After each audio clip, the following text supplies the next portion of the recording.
الحمد لله رب العالمين والعاقبة للمتقين والصلاة والسلام على سيد الأنبياء والمرسلين نبينا محمد وعلى آله وصحبه أجمعين أما بعد 40 کی یہ حدیث نمبر 33 ہے۔ عبداللہ ابن عباس رضی اللہ تعالیٰ عنہما اس حدیث کے راوی ہیں۔ یہ حدیث بخاری اور مسلم کی ہے۔ فرماتے ہیں کہ اللہ کے رسول صلی اللہ علیہ وسلم نے فرمایا کہ اگر لوگوں کو ان کے دعویٰ کے مطابق یعنی بلا تحقیق دے دیا جائے تو لوگ دوسرے کے اموال اور خون پر دعویٰ کرنے لگیں گے۔ اس لیے اصول یہ ہے کہ دعویٰ کرنے والا ثبوت پیش کرے اور جس پر دعویٰ کیا گیا اگر وہ انکار کر رہا ہے تو قسم کھائے، یعنی مقدمے پیش ہوں گے تو جو جس پر چاہے مقدمہ ٹھوک دیں، تو اس طرح سے سب کی پراپرٹی جائیداد مقدمہ ٹھوک کر کے لے سکتے ہیں۔ تو کہا جس نے مقدمہ دائر کیا وہ اپنے مقدمے کے لیے ثبوت پیش کرے اور جو انکار کر رہا ہے وہ قسم کھائے گا۔ اس حدیث کا بنیادی پیغام صحابی رسول عبداللہ بن عباس اس کے راوی ہیں، مشہور ہیں، ان کا ترجمہ گزر چکا ہے۔ دعویٰ کو دلیل سے ثابت کرنا۔ کوئی بھی بات آپ کہہ دیں تو یہ کافی نہیں کہ آپ نے کہا، فلاں نے کہا، حضرت نے کہا، نہیں، دلیل کے ساتھ اس کو ثابت کرنا چاہیے۔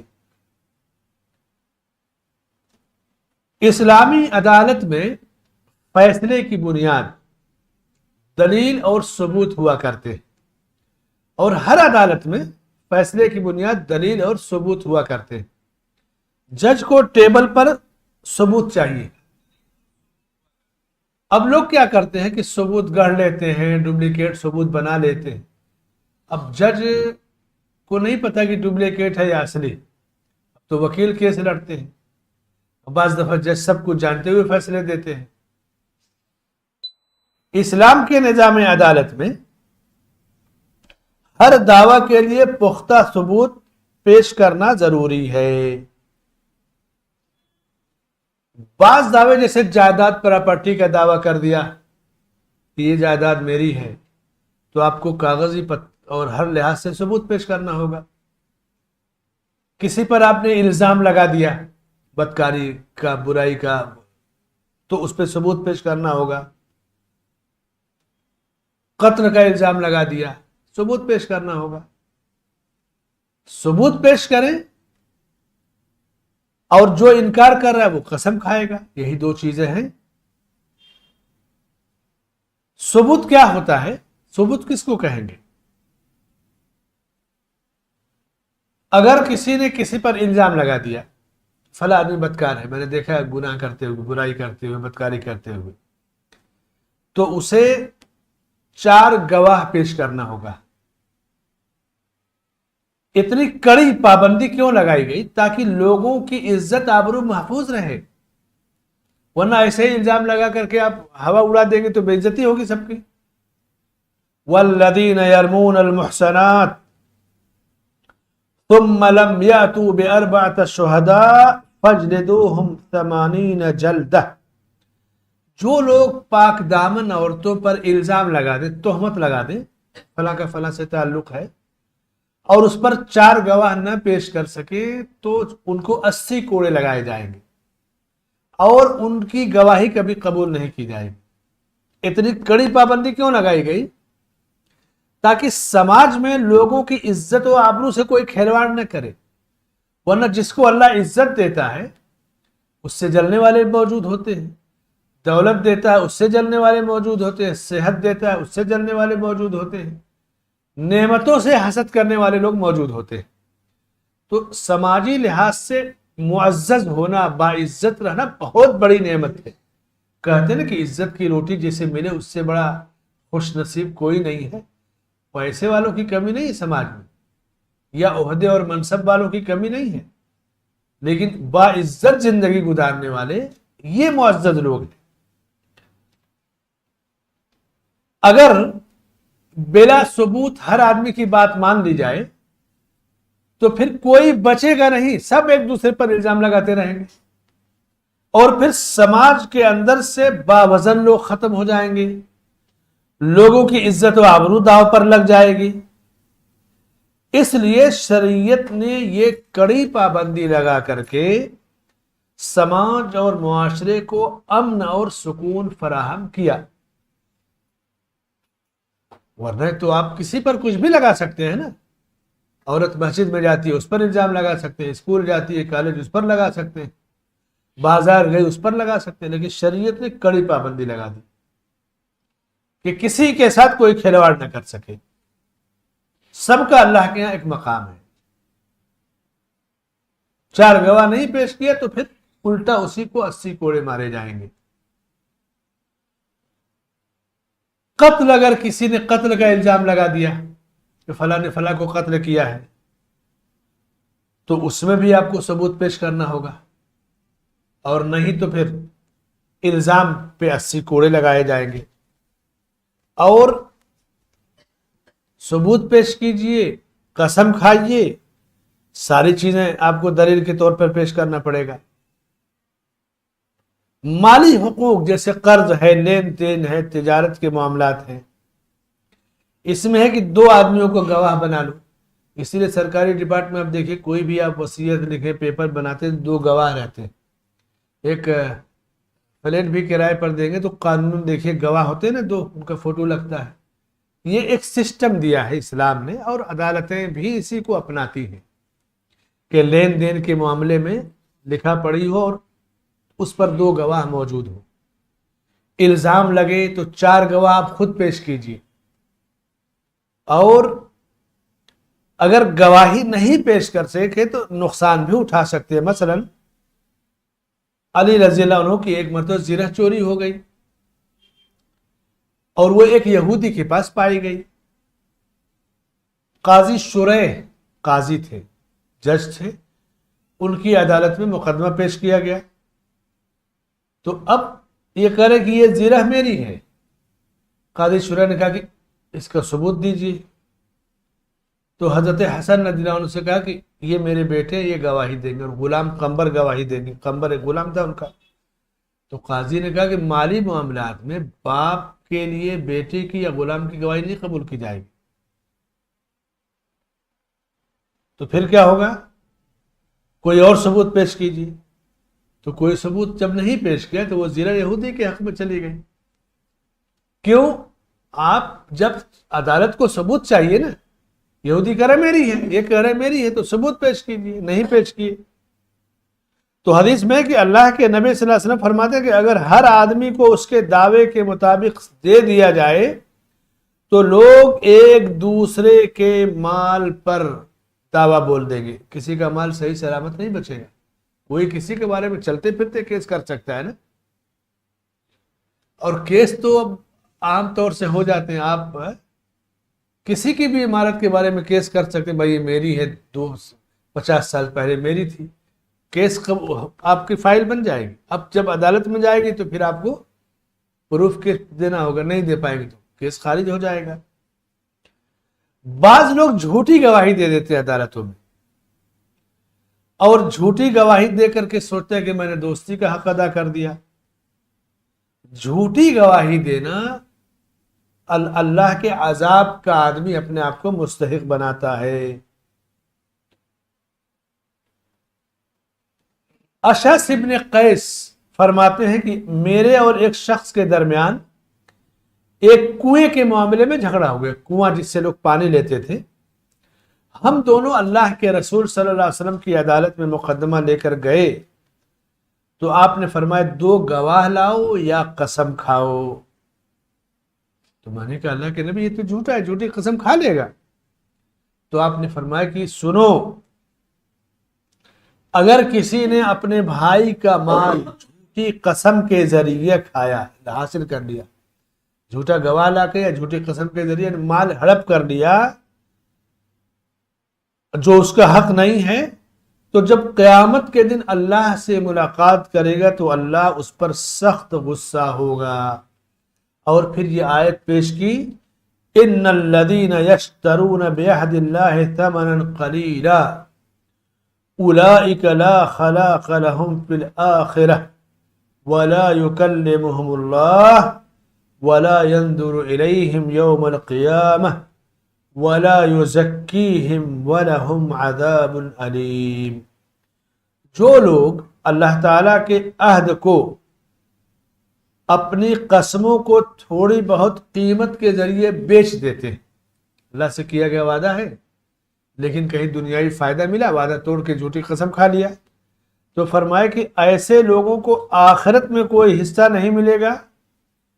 قیامت کے دن اللہ تعالیٰ ایسے لوگوں سے نہ کلام کرے گا اور نہ ان کی طرف دیکھے گا اور نہ انہیں گناہوں سے پاک کرے گا اور ان کے لیے دردناک عذاب. اسلامی عدالت میں ایک جیسے بدکاری کا الزام لگایا تو 4 گواہ ہیں. عام حالات میں ایک مرد کے مقابلے میں 2 عورتوں کی گواہی ہے، اور بعض جگہوں پہ صرف عورتوں کی گواہی قابل قبول ہے، مردوں کی گواہی کا وہاں ذکر ہی نہیں ہے. جیسے پیدائش ہے، پیدائش کے وقت جب ڈیلیوری ہوتی ہے تو عورتیں ہی رہتی، تو عورتوں کی گواہی قبول کی جائے گی کہ یہ بچہ کس کا ہے.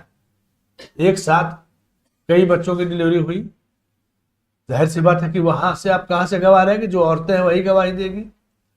یا رضاعت، دودھ پلانا، بچے بڑے ہو گئے، کسی کو کچھ نہیں پتا، عورت نے کہہ دیا کہ میں نے فلاں کو دودھ پلایا ہے، تو اس کی گواہی قبول کی جائے گی.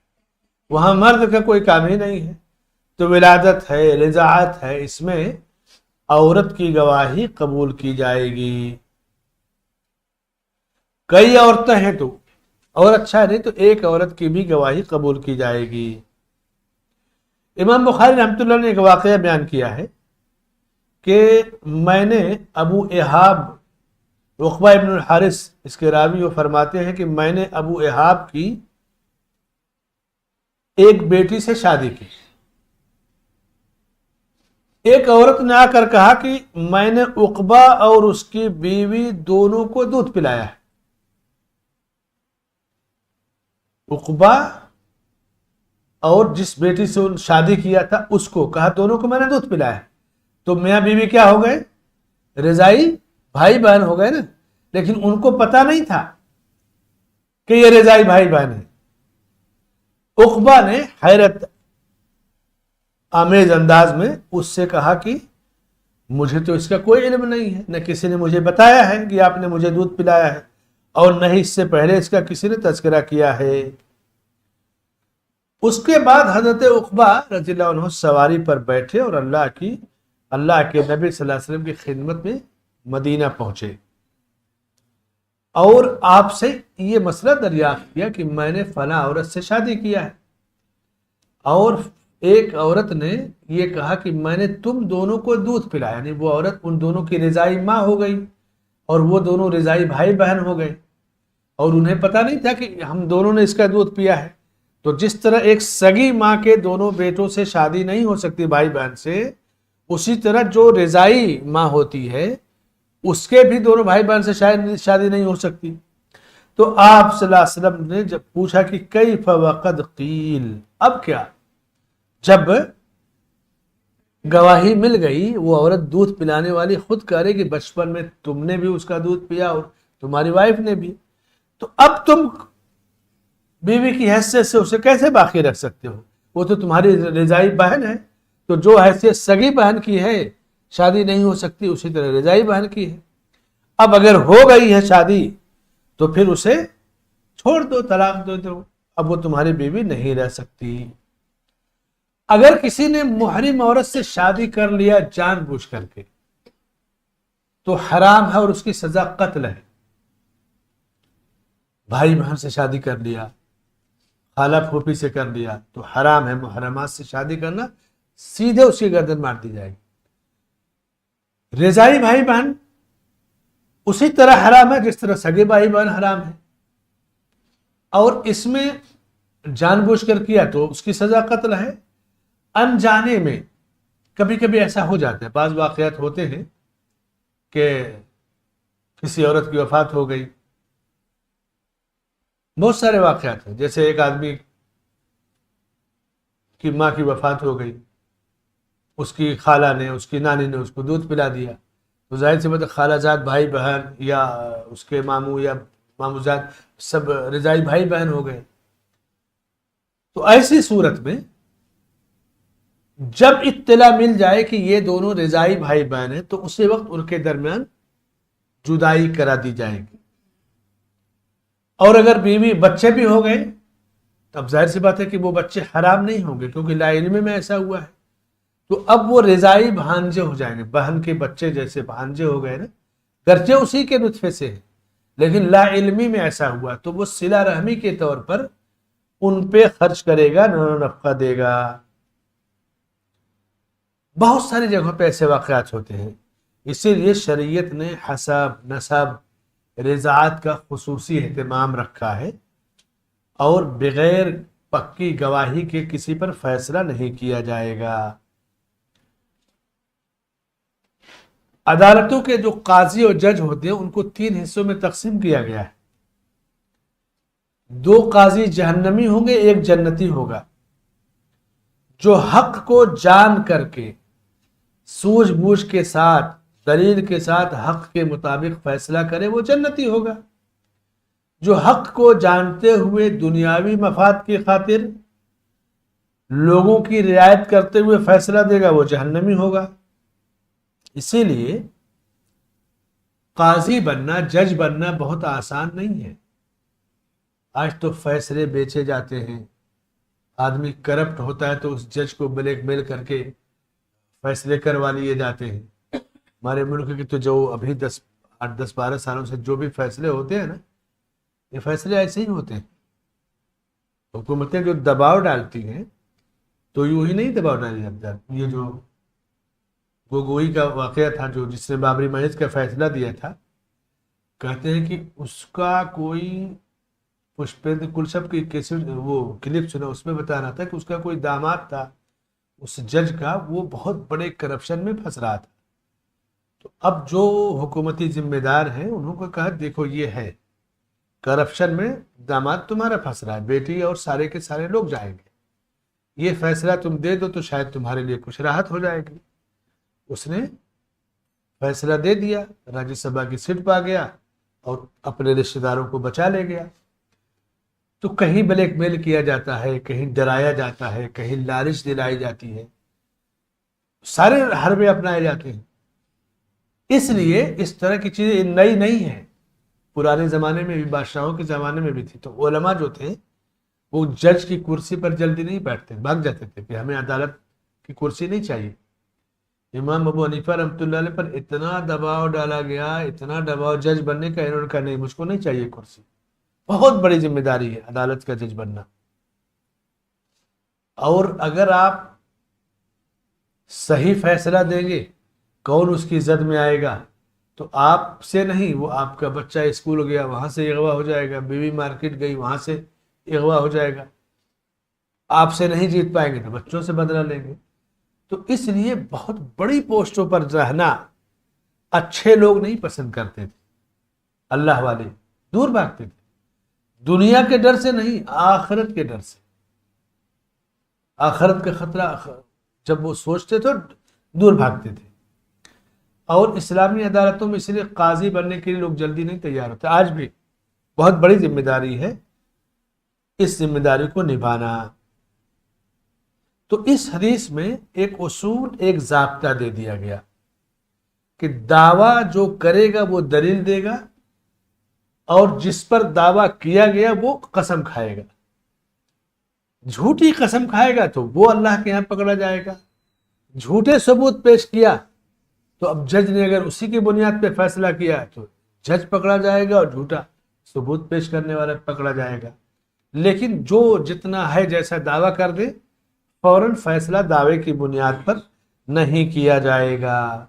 اس حدیث سے جو چند فوائد و مسائل ثابت ہوتے ہیں. پہلا مسئلہ, اسلام نے لوگوں کے حقوق کی خصوصی حفاظت کی. کسی کا حق نہ مارا جائے, بیٹا ہو, بیٹی ہو, باپ ہو, پڑوسی ہو, حق نہ مارا جائے. اور عدالتوں کا ایک کڑا نظام مقرر کر دیا. نظام ہمارے ملک کا بھی بہت اچھا ہے عدالتوں کا. لیکن جو چوری سے رشوت لیتے ہیں، کرپشن، یہ نظام کی برکت کو ختم کر دیتا ہے۔ سسٹم عدالتوں کا انسانوں کی بھلائی کے لیے بہت پیارا ہے، کیونکہ انسان جہاں ہیں ان کے قوانین تقریباً ایک جیسے ہیں، یعنی مذہبی معاملات سے ہٹ کر کے سماجی معاملات ایک جیسے ہیں، لیکن کرپشن، رشوت، دنیا داری یہ لوگوں کو برباد کر دیتی ہے۔ دوسرا مسئلہ، ناحق کسی کا مال لینا حرام ہے۔ آپ مقدمہ لڑ کر کے کسی کی پراپرٹی کو جیت کر کے لے لیں اور وہ آپ کی نہیں ہے تو وہ آگ کا ٹکڑا ہے اور وہ حرام ہے۔ اللہ کے رسول صلی اللہ علیہ وسلم فرماتے ہیں کہ تم لوگ میرے پاس مقدمہ لے آتے ہو، کیس لے آتے ہو، میں تمہاری باتوں کو سن کر فیصلہ دیتا ہوں۔ بعض دفعہ جس کے پاس حق ہے وہ اپنا میٹر بیان کرنے میں شاید کمزور ہو، جس کے پاس حق نہیں ہے باطل پر ہو لیکن زبان کا تیز ترار بیان کر لے جائے اور میں اس کی باتوں میں آ کے فیصلہ دے دوں، تو اگر کوئی اپنے بھائی کا حق لے رہا ہے تو وہ جہنم کا ایک ٹکڑا لے رہا ہے۔ عدالتوں میں جو وکیل ہوتے ہیں نا، تو وکیل چیلنج کے ساتھ کیس لیتے ہیں کہ اتنے لاکھ کا پیکیج ہے، آپ کو کیس جیت کے دے دیں گے، اتنا ہمارا اتنا آپ کا، حق باطل نہیں، بس پیکیج۔ تو حرام ہے، ظاہر سی بات ہے۔ اگر وکیل صحیح چیز کو پیش کرتا ہے، دلیل سے حق دلاتا ہے، تو وکالت کا پیشہ برا نہیں ہے، یہ تو آدمی کی مدد کرنا ہوا۔ لیکن اگر آپ اس وکالت کو جان بوجھ کر حرام روزی کے لیے استعمال کریں، کسی پر ظلم کرنے کے لیے، تو وہ حرام ہے، وہ چیز ہے۔ تیسرا مسئلہ، بندے کو ہر حال میں اللہ سے ڈرنا چاہیے۔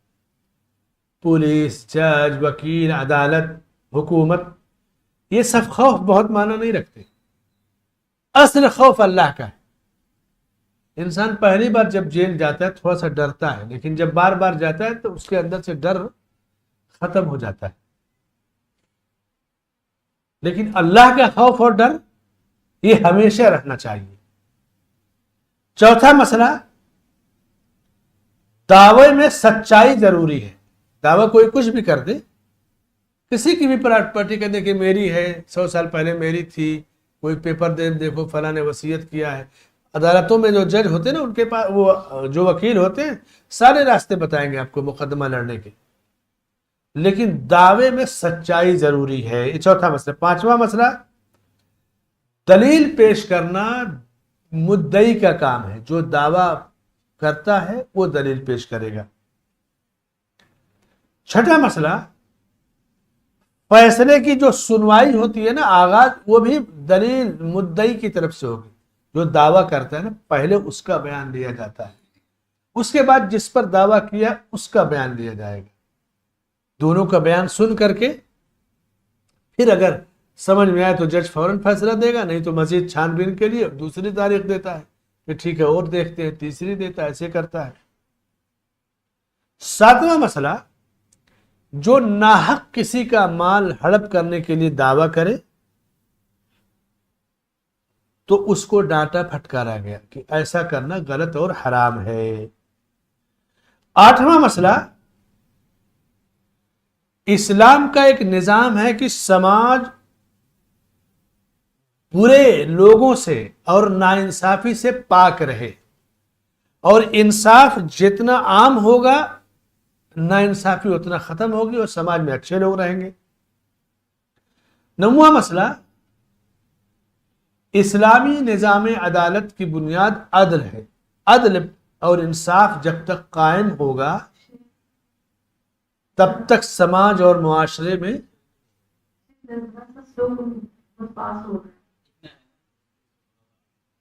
آٹھواں مسئلہ، غلط اور فسادی لوگوں سے سماج اور معاشرے کو پاک صاف کرنا ضروری ہے۔ نواں مسئلہ، اسلام میں عدل ہے۔ ان اللہ یأمرکم بالعدل والاحسان، اللہ تعالیٰ تمہیں عدل اور احسان کا حکم دیتا ہے۔ اعدلوا هو اقرب للتقوی،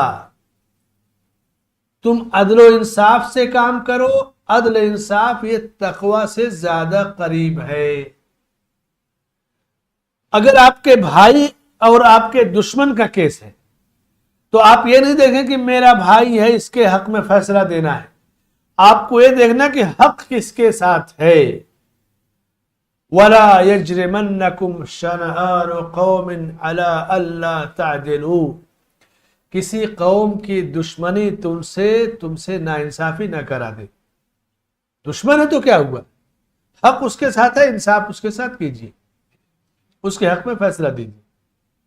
یہ 9واں مسئلہ۔ 10واں مسئلہ، ظلم حرام ہے، چاہے آپ عدالت کے ذریعے کسی کا حق لے کیس جیت کر کے، یا غنڈہ گردی یا طاقت کے غلط استعمال کے ذریعے کیس جیت جائیں اور اپنے حق میں کوئی چیز لے لیں، ہر قسم کا ظلم حرام ہے۔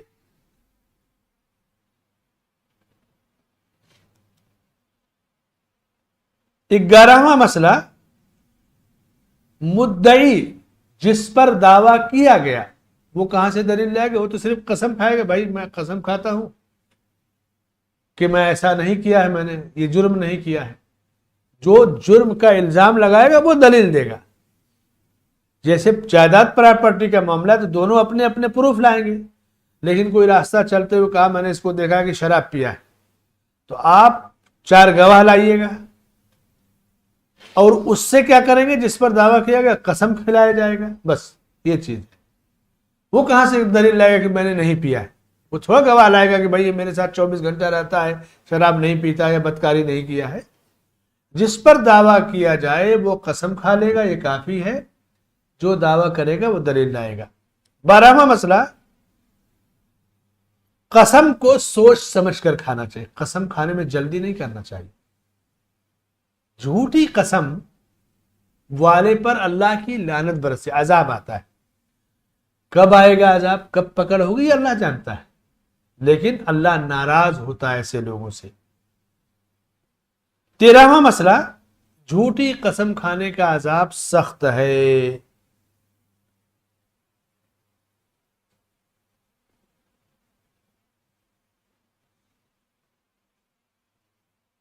14واں مسئلہ،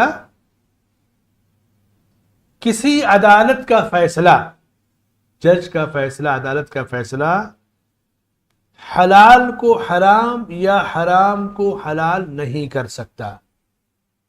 حلال و حرام وہی ہے جو اللہ نے حلال و حرام کیا۔ کسی کا حق آپ مار لیں، کیس جیت جائیں، اسی لیے کہتے ہیں کہ بابری مسجد کا کیس عدالت نے فیصلہ کر دیا تو یہ دنیا کی عدالت کا فیصلہ ہے، وہ مسجد ہے، مسجد ہی رہے گی قیامت تک۔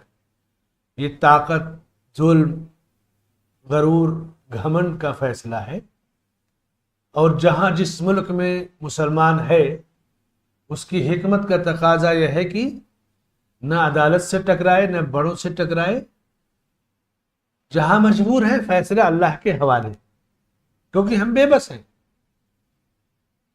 اور